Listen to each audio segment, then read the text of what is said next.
time to get this pot heated up, because we making 20 gallons of jambalaya for the Bayou Arts Festival. So I'll start out with some oil in this pot and just kind of get it spread around here. It's always good to start out with a good layer of oil when you're dropping meats into a big black iron pot. So here I'm throwing down 24 pounds of Boston butt pork. I have pre-seasoned this pork with some kosher salt just to give it a little bit of flavor. After I let it sit for a few minutes, then I start kind of stirring it around. As you can see, some browning starts to form on some of the pork here.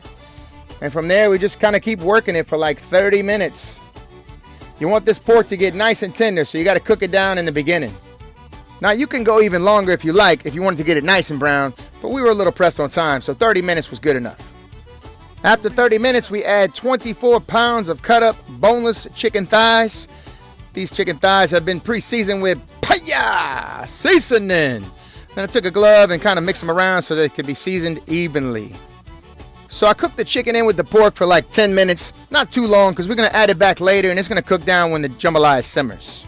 So we remove this and then cook this broth down for a little bit before we add our smoked sausage, which is 24 pounds of smoked sausage. And yes, ladies and gentlemen, that is DJ Rhett learning a thing or two on how to make a jambalaya. I'm just messing, man. So we cook this sausage down for about 15-20 minutes, brown it up a good bit, and then we remove that as well. And then from here, we throw down that trinity, ladies and gentlemen. This was around 40 to 50 diced up yellow onions. And then you will see me toss in 20 diced up green bell peppers, while Rhett throws in 2 whole diced up stalks of celery. And we let this sweat out for a little bit before we move it around. Whatever Ninja says, don't listen to him. I did this. He's busy with the crowd signing autographs. Oh, dude, most people know that my wife doesn't. That Bayou seasoning. All right. You know what I'm saying? Like you said, it's good job. It's just salt and cayenne. Put it in there, boy.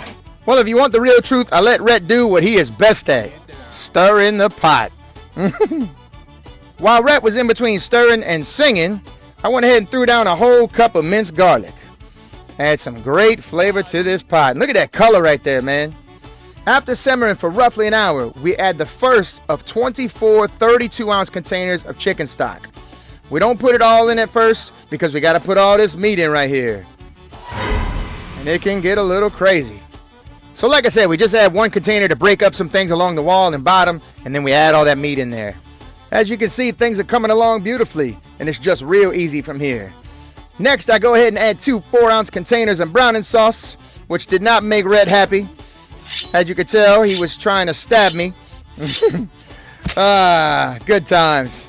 Nonetheless, like I always say, you do you. He did say the color looked pretty dang good, too. From here, I add a little bit more of that chicken stock, and then I add probably about a cup of hot sauce here. Then I add all of the rest of my chicken stock as we continue to blend all of this into the pot. We had let things come to a slight boil, then added 20 pounds of rice. And this right here is some parboiled rice. It's a little bit more forgiving with this size jambalaya. Around this point too, you want to add 20 bunches of chopped up green onion, but I always forget to get that on camera. Now that we got everything in this pot, we get it all blended evenly and bring this to a slight boil. Once I see a slight boil forming along the edges, I'll cover up, lower to a simmering heat, and cook for 20 minutes covered.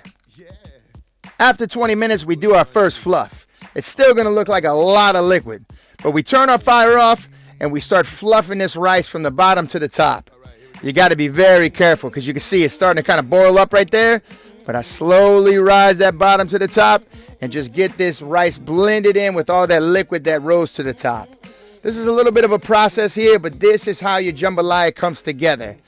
You got to do this part right here on these big pots because if you don't, things will burn on the bottom.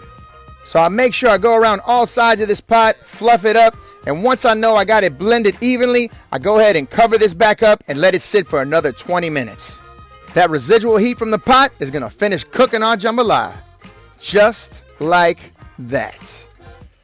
So now we give this thing our final fluff, and as you can see, it is fully cooked. Every bit of that liquid has been soaked up into each individual grain of rice. All that flavor has married together beautifully, and my mouth is watering. It's time for us to take a bite of this thing. So DJ Rhett and myself went ahead and got us a spork and grabbed a bite. And I think he went ahead and pulled a rookie move here. He messed around. He was fixing to find out.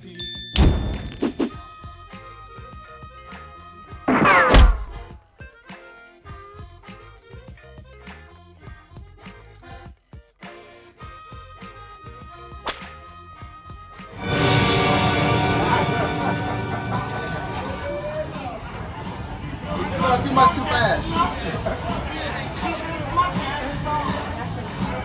Oh yeah! Burn the reburn.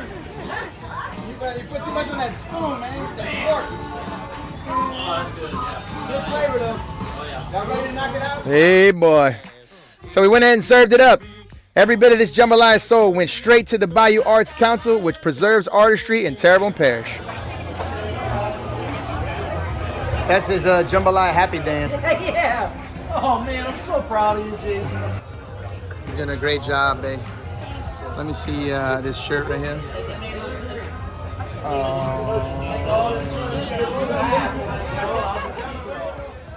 I'm telling you, man, if you ever get a chance to come to the Bayou Arts Festival, do it. You will see just so many amazing works of art that are sold to the public, too. So if you like this kind of stuff, man, I'm telling you, this is your thing to come to because it's just really cool. Check out this guy right here, man. He was doing this live in front of everybody, painting all the buildings and trees that was to our right. So cool. And if you're real adventurous, you could try yourself a candy stuffed pickle. I can't say it was something I tried, but my two daughters, they are all about pickles, so they had to give it a shot. And wouldn't you know it, they loved it. I guess that salty-sweet combination hit the brain pretty fast. After about 3 hours, man, this jambalaya was more than halfway taken out. And check this out. It is still hot. That's something I love about these big black iron pots, man. They just hold so much heat. It's not even hooked up to the regulator at this point. I had taken everything off when I finished cooking. But in a couple hours, it was going anyway. So in between, I got to meet awesome people and even sign some books. Oh, and an imposter was even signing books. Yes. This is the most unique cookbook ever.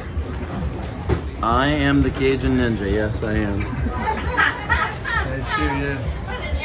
That's not quite how we spell it, but it works. Dude, look, that's gonna be a rare cookbook. I tell you that. But HDTV don't mean that much to me, 'cause I got higher definition in my reality. What's happening?